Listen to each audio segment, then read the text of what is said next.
Fala pessoal, sejam bem-vindos a mais um vídeo. Eu me chamo Felipe Udi, sou analista CNPI, também conhecido popularmente como analista de valores mobiliários.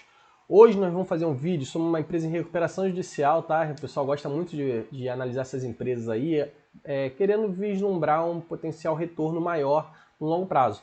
A gente vai falar da Renova Energia, tá? Então assim, é uma empresa que, assim como a maioria das empresas de recuperação judicial, normalmente o endividamento sufocando, e com esse momento de alta de juros acaba pressionando mais a empresa. Mas apesar disso, a gente vai ver que a empresa tem, a gente vai dar uma analisada rápida, tá? Até para a gente não entrar com detalhe nos documentos do plano de recuperação judicial, tá? Mas apesar disso, a empresa ela tem controlado os seus gastos operacionais, tá? Suas despesas operacionais. Tem um plano aí de desinvestimento, né, de venda de alguns ativos, o que pode proporcionar um abatimento dessa dívida dela, né, da companhia. Diferente de alguns vídeos que eu fiz há muito tempo atrás, de repente até faço alguns mais atualizados, da Oi, que apesar de ter começado aí a tentar realizar alguns desinvestimentos, a Oi tem uma dívida sufocante e atrelada ao dólar, tá? Que preocupa muito mais. E a empresa também tem muito gasto operacional. Então, assim, eu acho que é um pouquinho mais complicada a Oi do que a Renova Energia. Então, peço para vocês deixarem um comentário aí embaixo se vocês tiverem alguma sugestão, alguma crítica ou até mesmo alguma dúvida. Deixar seu joinha aí se eu gostei no vídeo, se inscrever no nosso canal e seguir a nossa página no Instagram. Beleza? Então vamos lá. Pular aqui na tela para o resultado do primeiro TRI. Deixa eu ver só se carregou. Primeiro TRI de 2022, da Renova Energia, tá? Então a gente vai ver aqui que a empresa... vou botar até aqui o código de negociação aqui para vocês. Código de negociação RNEW4. Só tem ações preferenciais. A empresa despencou lá em 2017, né? Começou a vir com essa questão de endividamento aí pesando na companhia, então a empresa acaba ficando insolúvel, né? E aí, com essa a baixa de juros, ela teve uma sobrevida aqui, né? Começou a subir um pouquinho, só que aí agora disparou inflação, disparou Selic, aí a empresa acaba tendo sua cotação refletida, tá? Mas assim, a empresa tá rodando até melhorzinho, apesar disso tudo, que está impactando muito o resultado financeiro. Também tem código aqui de negociação, tá? Ordinária, preferencial e unit, tá? Aqui falando até alguns destaques da empresa. 15 de fevereiro saiu a decisão de arbitragem onde reconheceu a rescisão unilateral pela Lightcom do contrato de compra e venda de energia.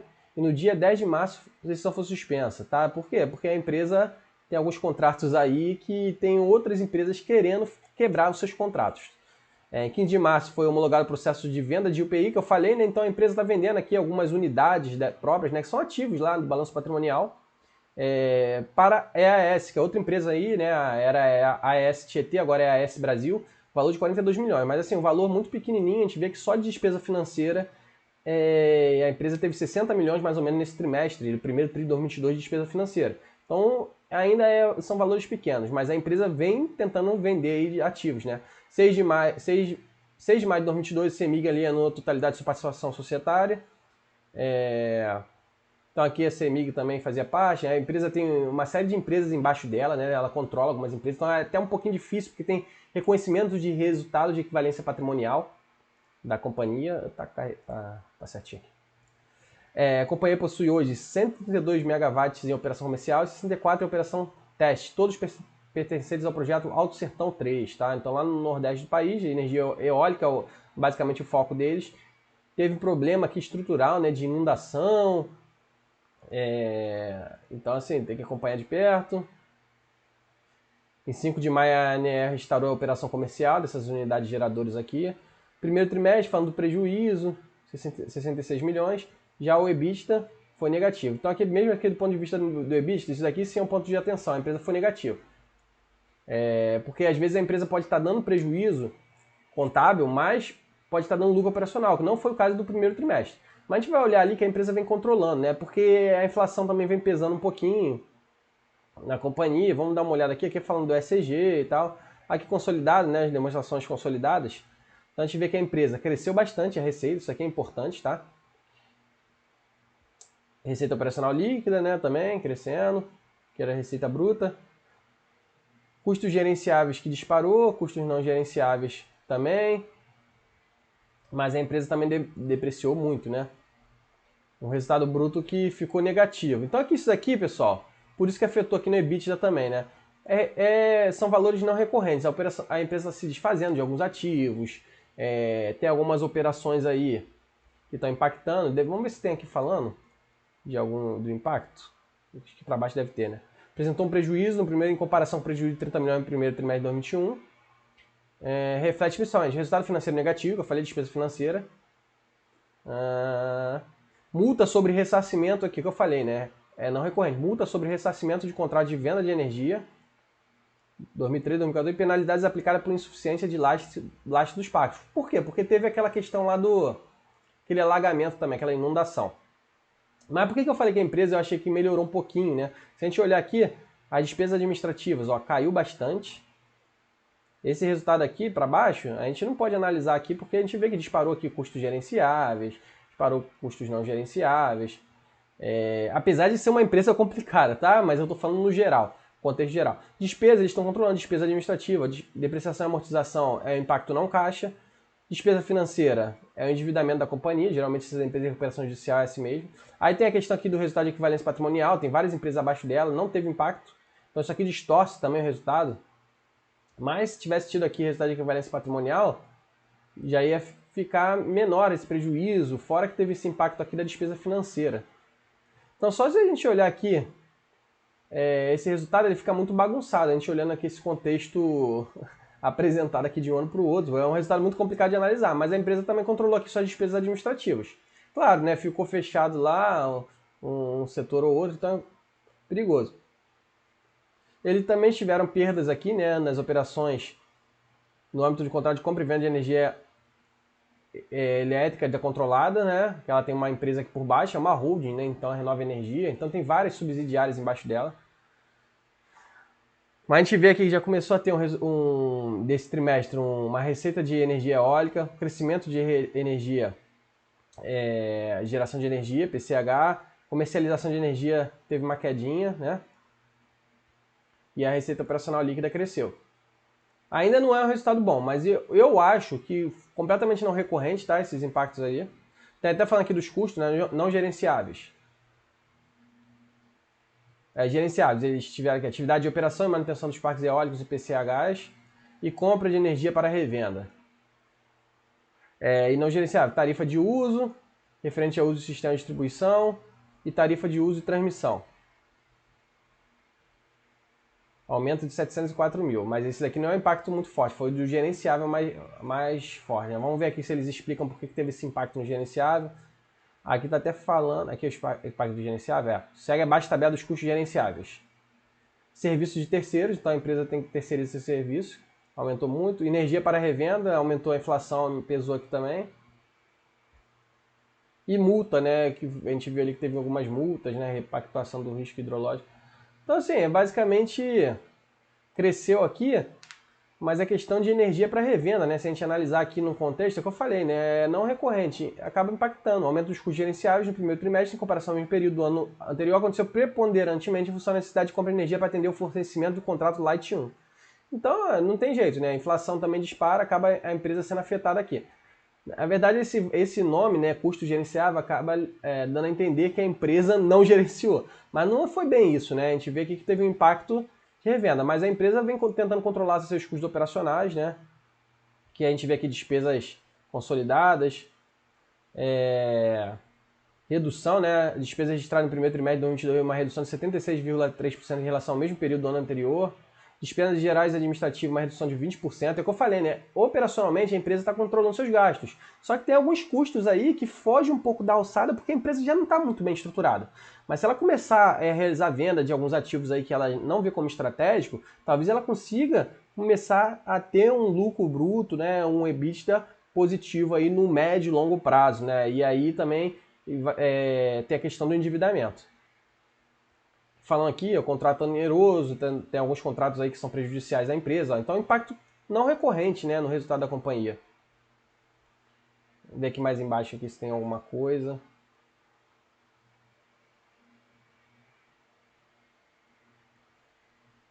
De um ano para o outro, por que aumentou aqui tanto também?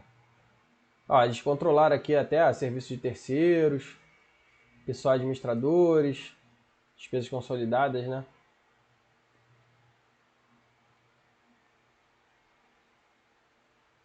É mais essa questão do contrato oneroso aqui, né?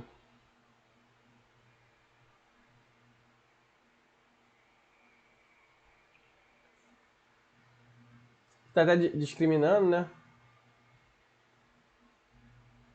E eles também têm a questão aqui de partes relacionadas, ó. Pessoal e administradores.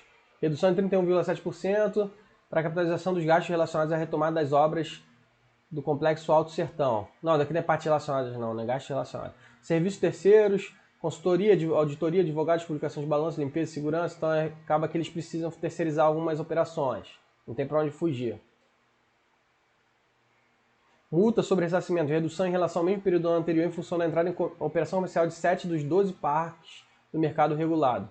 Penalidades contratuais e regulatórias, corresponde às penalidades aplicadas pela ANEEL por insuficiência do laje dos parques do LER 2013 e 2014.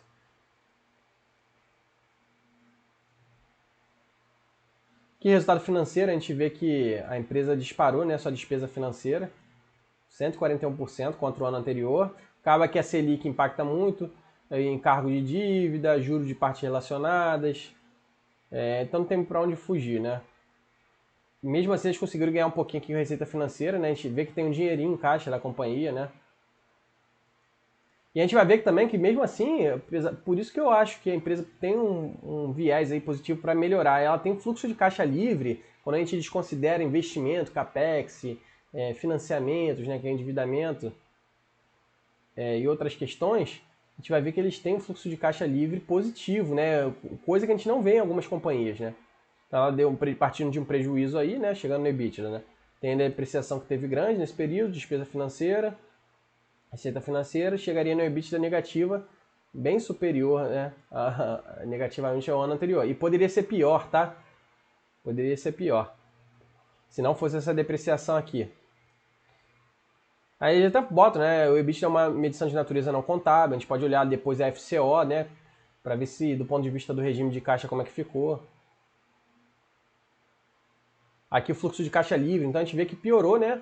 Operacionalmente a FCO negativo, né?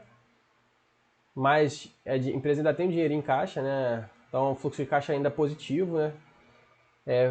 Fazendo poucos investimentos. Tem empresa aí que às vezes paga também dividendo e entra aqui em financiamento, mesmo endividada, não é o caso da Renova. Está reduzindo seus investimentos, tem que controlar aí os gastos também. Então, assim, ainda tem um fluxo de caixa livre positivo, apesar de não demonstrar muita coisa, né? Aquisição de imobilizado aqui no Alto Sertão, investimento de 33 milhões. Redução do caixa de atividade operacional, líquido do pagamento de juros. Pagou um pouquinho de juros, né? Redução de 7 milhões referente à amortização de empréstimo, financiamento e pagamento de passivos de arrendamento. Também tranquilo aí o fluxo de caixa dela, não teve muito impacto, só que ficou negativo, né, também. Vamos olhar mais embaixo que deve ter consolidado para a gente poder analisar. Aqui falando da evolução do passivo, né, então a empresa também, de um trimestre para o outro, é bom a gente acompanhar para ver se nos compensou, mais ou menos em linha, né, não mudou muita coisa. Até caiu aqui, aqui é outros, acho que aqui deve ser outros, né. Isso, aqui é outros, que é fornecedores, aqui deve ser de acordo com o plano de recuperação judicial. Fornecedores aqui, a gente vê que eles estão segurando aí o pagamento de fornecedores também, contas a pagar, então influencia no capital de giro. Empréstimo e financiamento também mais ou menos em linha. Não mudou muita coisa de um trimestre para o outro, é bom acompanhar para ver se ficou descontrolado. Então a empresa também não piorou muito, aqui falando das taxas de juros. Total de endividamento bem alto, né? 1,2 bi. Dívida líquida 1 bi por conta do dinheiro em caixa aí, né? Caixa e aplicações financeiras. 1 bi de endividamento, só que a empresa não está gerando caixa operacional. Acho que a gente consegue ver aqui mais abaixo demonstração consolidada. Não, aqui não está não. Deixa eu ver se eu acho aqui na ITR. A gente dá uma olhada.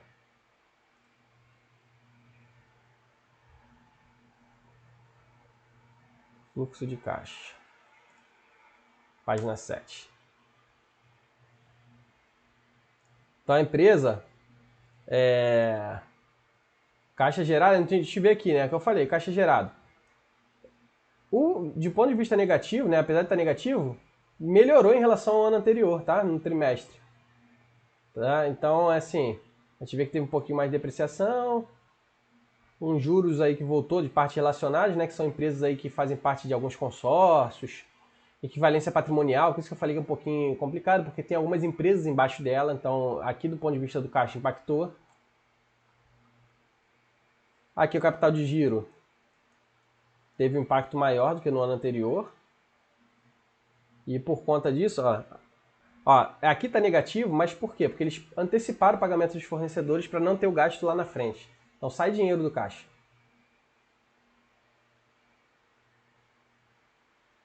Deixa eu ver aqui, cara, atividade de investimento.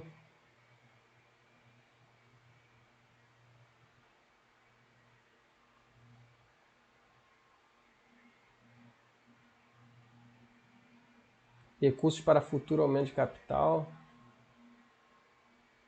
Debenture. Não, então aqui, basicamente não tem muito falar da Renova Energia. Vou voltar aqui para minha tela. É até complicado analisar porque eu falei, né? A empresa tem uma participação em subsidiárias abaixo dela, como se fosse uma holding, né? Acaba sendo uma holding. Também tem participações em conjunto com outras empresas. Então a gente viu ali que vendeu participações para a AES Brasil, né? A antiga AES Tietê, lá de um complexo de energia eólica. Mas assim, o resultado completamente não recorrente, apesar da empresa ainda estar numa situação bem ruim, endividamento alto de 1 bi, ela está controlando seus gastos, vem com um plano aí de venda de alguns ativos que podem ajudar na geração operacional futura e também, se a empresa começar a vender seus ativos, ela pode abater uma parte da dívida, né? Se ela reduzir a dívida aí pela metade mais ou menos, e começar a gerar caixa operacional, ela pode começar a crescer e voltar a um patamar sustentável. Tá, pessoal? Peço para vocês deixarem o seu like aí, algum comentário se tiverem alguma sugestão, alguma dúvida, alguma crítica. Se inscrever no nosso canal e seguir nossa página no Instagram. Valeu, forte abraço!